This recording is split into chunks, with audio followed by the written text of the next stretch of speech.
Жалал Абад шаарындагы мектептерге балдарды электрондук кезек менен кабыл алуу башталды. Азыркы күнгө чейин баласы 1-класска бара турган 60 адам каттоо баракчасын толтурган. Шаардык билим берүү бөлүмүнүн атайын сайты аркылуу өздөрү жашаган аймактагы мектептерге кезекке тура алышат. Бул ыкма аркылуу билим уяларындагы ар кандай коррупциялык элементтердин алдын алуу максатталган. Аны менен бирге балдарды мектептерге жайгаштыруу жолун жеңилдетип, үй бүлөлөрдүн социалдык абалына карабай мектепке катталуудагы көйгөйлөрүн жоюу болуп саналат. Бул иштер 2019-жыл аймактарды өнүктүрүү жана санариптештирүү жылынын алкагында аткарылууда. Тандоо укугу анын социалдык абалына карабай, ким биринчи жазылган болсо, ошол биринчи туруп. Экинчиден, бул жерде директор менен ата эненин ортосундагы очный контакты жок болот. Түздөн түз байланышпайт. Ал дистанттык жол менен байланышып атат, электрондук аркылуу. Байланышканда бул жерде баягы ортодо болчу человеческий ресурс, коррупциялык элементтерди жоюу болот. Jalabad.edu.kg деген сайтта, Жалал Абад шаардык билим берүү бөлүмүнүн официалдуу сайты, ошол сайтка кирип, мектепке электрондук каттоо деген жер бар. Ошол жерге киришет, кирип, ал жерде регистрация деген жер бар. Регистрацияны баскандан кийин анкета чыгат атайын. Ошол анкетаны толтуруп, анкетада тиешелүү суроолор бар. Ошол суроолорду толтургандан кийин жөнөтүү деген бар. Ал жерде ата энеге 2 мүмкүнчүлүк болот. Бири өзүнүн микроучасток боюнча мектепти автоматически программа өзү тандап берет. Ал эми экинчи ата эненин укугу баягы өзү каалаган бир мектепке баласын бергиси келген болсо, ошол мектепти тандайт. Бүгүн Жалал Абад шаарында калкка акысы юридикалык кеңештер берилди. Областык юстиция башкармалыгы тарабынан Айгүл Соода борборунун жана Мир кинотеатрынын алдында тургундарга консультациялык укуктук кеңеш берүү акциясы өттү. Анда юстиция башкармалыгынын кызматкерлери, адвокаттар, укуктук клиниканын мүчөлөрү, жогорку окуу жайлардын студенттери, Жалал Абад шаардык эмгек жана социалдык өнүктүрүү башкармалыгынын кызматкерлери активдүү катышып, калкка акысы укуктук консультациялык жардамдар көрсөтүлдү. Акциянын жүрүшүндө юридикалык жардамга муктаж болгон жарандар мында пенсия, жөлөк пул алуу, жер участогун берүү, алименттер, туулгандыгы тууралуу мүлктүү жана мүлк укугун берүү сыяктуу суроолоруна жоопторду алышты. Акция Кыргыз Республикасынын юристтер күнүнө карата өткөрүлүп, негизги максаты калктын укуктук маданиятын, укуктук аң сезим жогорулатуу болуп эсептелинет. Эскерте кетсек, республика боюнча юстиция министрлигине караштуу 24 акысы юридикалык жардам көрсөтүү борборлору иш жүргүзүшөт. Анын ичинде Жалал Абад облусунда 4 борбор иш алып барышат. Кыргыз Республикасында мыйзам бекемдөө колдоо көрсөтүү долбоорунун алкагында Кыргыз Республикасынын Юстиция министрлиги тарабынан ушул жылдын бүгүнкү күнү ушул бир күндүк акция өткөзүп атат. Бул акциянын негизги максаты ушул жарандарга акысыз юридикалык кеңеш берүү болуп саналат. Анын негизги максаты ушул калктын юридикалык сабаттыгын жоюу болуп саналат. Өзүмө байланыштуу иш суроолорду жооп, ошо балдарга үй маселесинде кайрылдык, иш маселесинде ошо мамлекеттик кандай эмелер жөнүндө суроолорду бердик эле. Булар өзүнүн оюн ошо немелерин билишинче түшүндүрүп беришти. Ошо кандай барып ишке кириш керек, кандай үй алыш керек, кайсы маселеде кайрыш керек, ипотека боюнча неме кылганда кандай болуш керек, ушуларды суроомо канааттандыра алган деп болдум. Жалал Абад шаардык мэриясында 26-июнь бүткүл дүйнөлүк баңгизатка каршы күрөшүү күнүнө карата семинар өттү. Ага шаардык мэриянын аппарат башчысы Эрнис Зиядинов, мекеме ишканаларынын кызматкерлери, мектеп мугалимдери жана аймактык башкармалыктардын өкүлдөрү катышты. Анда баңгизатка кабылган жарандарды кайра туура жашоого кайтаруу, бул илдетке кабылгандардын улам жашарып бараткандыгы жана түрдүү наркотикалык заттардын жаштар арасында колдонуу көбөйүп жаткандыгы боюнча талкуу жүрдү. Аны менен катар катышуучулар тарабынан калк арасында түшүндүрүү иштерин дагы да күчөтүү керектиги айтылды. Баңгизатка каршы турууда мектеп окуучулары жаштар арасында илдет боюнча түшүнүктөрдү жогорулатууда көбүрөөк таасирдүү видео слайддарды көрсөтүү керектигин кошумчалашты. Эске салсак, иш-чара областык ден соолукту чыңдоо кабинети тарабынан уюштурулган. Ал эми Бириккен Улуттар уюму тарабынан 1987-жылы 26-июнь бүткүл дүйнөлүк баңгизатка каршы күрөшүү күнү деп жарыяланган. Азыр дүйнө жүзү боюнча 185 миллион наркотик колдонот экен. Анын ичинден 15 жаштан 30 жашка чейин 12% түзөт. Ал эми бүт адамзат боюнча 3% түзөт экен.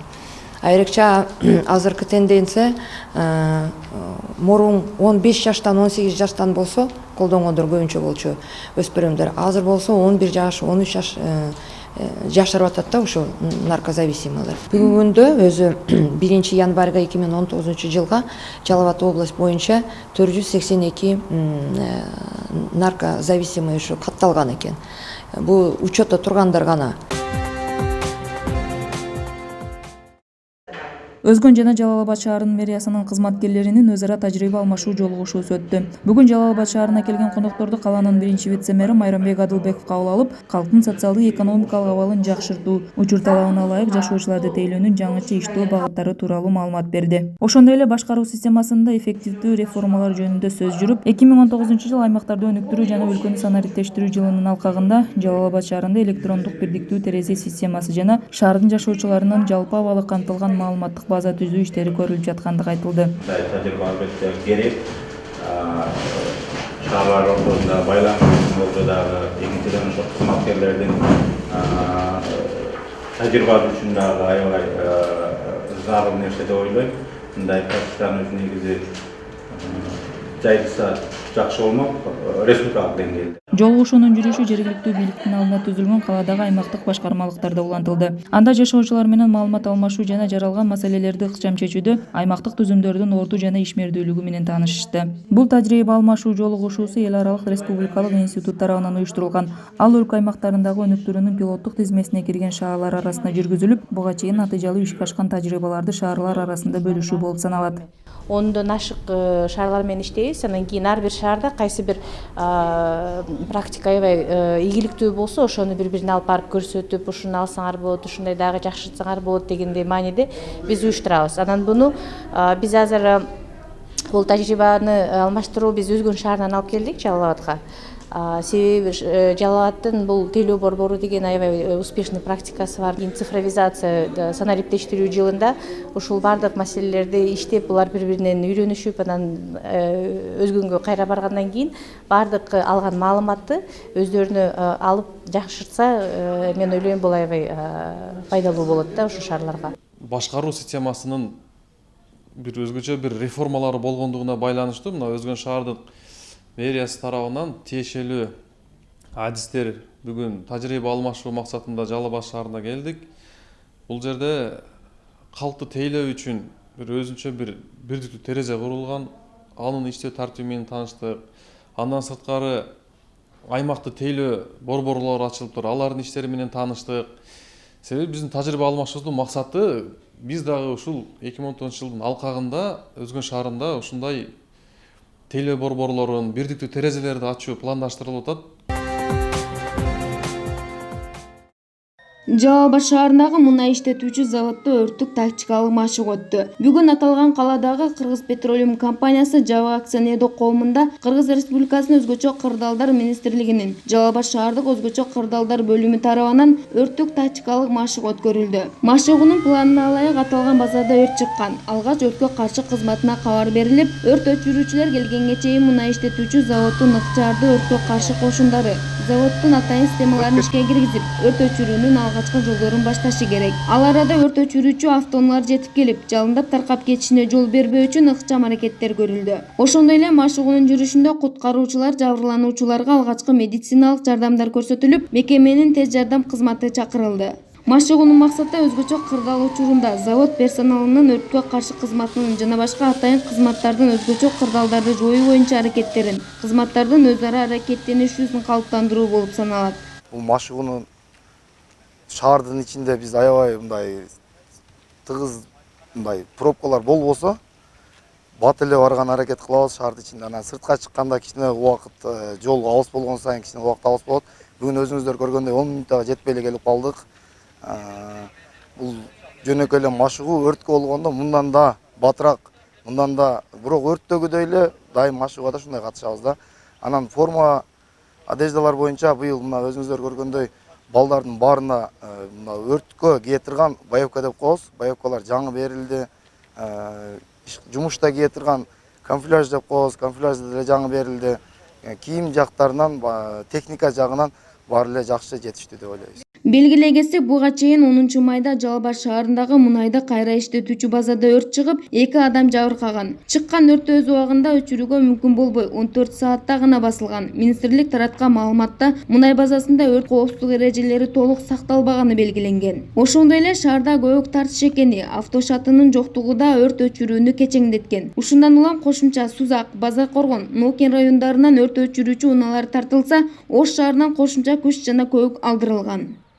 Бизде ишканабызда бул коопсуздук жагын өтө алдыңкы максатка койгонбуз. Коопсуздук биздин башкы максат деп биз ошол принципти карманып, өрттүн алдын алуу иш-чаралары бизде катуу көзөмөлдө турат. Биз бир айда 2-3 жолу өздүн ички машыгууларыбызды өткөрөбүз. Биздин ошол коопсуздук бөлүмүнүн инженерлери тарабынан. Жылына бир жолу бизде пландуу машыгуулар бар. Шаардын өрткө каршы кызматы менен. Ошолор менен сиздер көрдүңүздөр ушундай машыгууларды өткөрүп турабыз. Ал эми эреже боюнча күйүүчү май сатуучу бекеттерде 200 литр, ал эми мунай базарларында 5 тонна өрт өчүрүүчү көбүк болууга тийиш. Элиза Капарова, Аскарбек Исабаев, Жалал Абад шаары. Кече Жалал Абад шаарында Билерман Тайм-маш интеллектуалдык оюн өттү. Оюнга журналисттерден, студенттерден, жаштар уюмдарынан, мекеме ишканалардын жамааттарынан түзүлгөн 7 команда катышты. Алар 20 суроонун айланасында баш катырып, ар бир суроого 1 мүнөттөн убакыт берилди. Жыйынтыгында журналисттердин атынан чыккан 7 каналдын кызматкерлери жана Жалал Абад шаардык мэриясынын алдындагы маалымат борборунун кызматкерлеринен куралган команда жеңишке жетти. Ал эми 2-нчи орунду жолчулар, 3-нчү орунду Алга командасы камсыздады. Иш-чараны Жалал Абад шаардык жаштар иштери боюнча комитети жана Салымбеков Бизнес Скул Жалал Абад окуу борбору биргеликте уюштурган. Интеллектуалдык оюн мындан арада улантылат. Бүгүнкү иш-чарабызда мына бул 2-нчи жолу уюштурулуп атат. Журналисттер командасы 1-нчи жолу түзүлүп эле, мунусунда 1-нчи орунду алып кетишти. Бул да чоң жетишкендик, мисалы үчүн алар мындайча байланып эле калды ойлоп атабыз, буюрса кийинкилерге сөз катышат. Анан биздин бир максат ошол, ар кругтан түзүлсө, ар кругтан келсе. Себеби азыр көрдүңүздөр, аягында бир менен таанышып, достошуп, мындай башка учурда сүйлөшө албай турган сөздөрүм ушул жерде сүйлөшүп атат. Анан жакшы иш-чараларга коом ар дайым суусап турат да. Бул мындай бекер жүргөндө уюштурулган иш-чара эмес, бул чын эле максаттуу, пландуу иш-чаралардын бири.